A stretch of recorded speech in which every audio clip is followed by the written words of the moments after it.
So today we're going to cover an introduction to carbohydrates, and today we're going to talk about the monosaccharides part of carbohydrates, and I'm going to give you a simple introduction and hopefully make it really easy to understand. So key points to think about here is that monosaccharides are the simplest carbohydrate there is. So we have other forms as well, like disaccharides, polysaccharides, which we're going to cover in a later video. But let's go ahead and start here. So we have the inability to hydrolyze monosaccharides. Now what does that mean? That means that monosaccharides such as this one right here, which we would call glucose, cannot be broken down into a simpler subunit, so therefore cannot be hydrolyzed. Whereas with disaccharides, when we have a bond, say, coming and joining to another one, we would say that this bond could be broken and therefore hydrolyzed into a simpler subunit. With monosaccharides, we cannot do that. Now, there's a classification we have to use when saying if something is a monosaccharide or not. And this is how we do it over here. So first of all, a monosaccharide has 3 to 7 carbons. As you can see in the carbohydrate over here, this is glucose. We have 1, 2, 3, 4, 5, 6. And because it has 6 carbons, that means it's a hexose carbohydrate, which means 6 carbons. As I said, it can be 3 to 7 carbons. Okay, so our second piece of classification is going to be that it contains a carbonyl group. Now, if you don't know what carbonyl group, it can either be an aldehyde, which I'll show you here. It looks a little bit like this. So here you can see that we have a carbon double bonded to an oxygen and a single hydrogen bonded here. And of course, I'm going to put R there for rest of chain. And we can also have, if I do another arrow here, we can have ketone. So what that's going to look like is this. Again, I'm going to put rest of chain bonded to a carbon and a double bond, like that.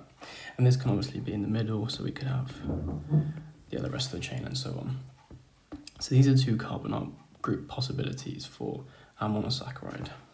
And finally, we have 3 bits in total of classification. And the final piece of classification is the presence of stereoisomerism and optical isomerism.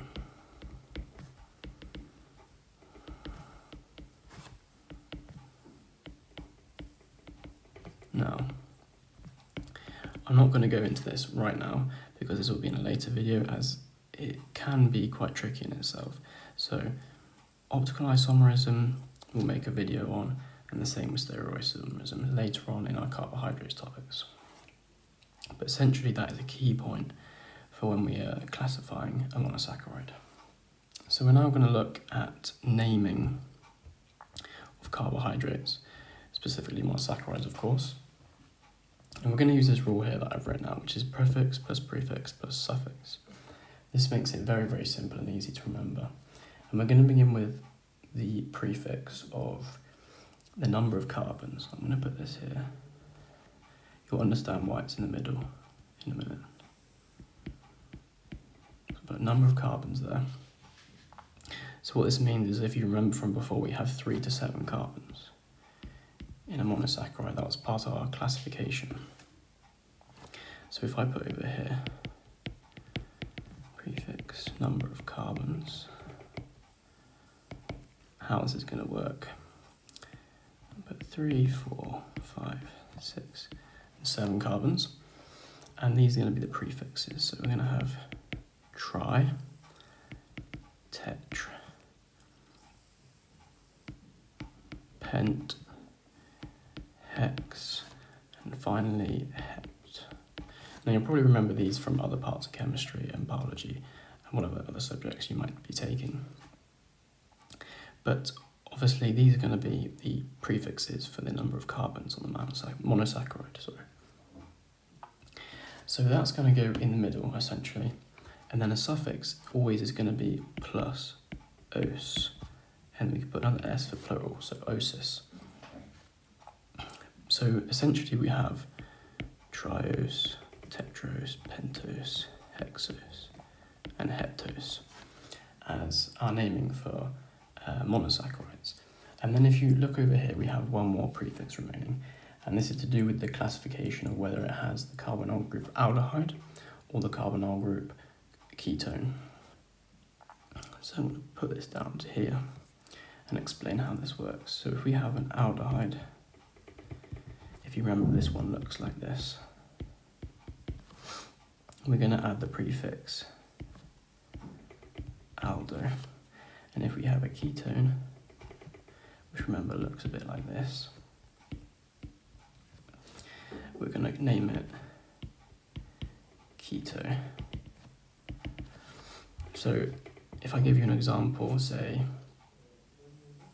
it's got five carbons and an aldehyde group, we're going to call that a aldo pentose. Another example with a keto could be it's got 6 carbons, ketohexose, and so on. There's many examples I could give you, but that's basically how the naming works.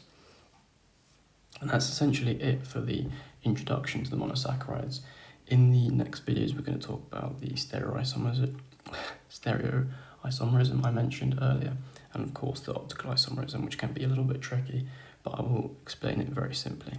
But yeah, thank you very much for watching.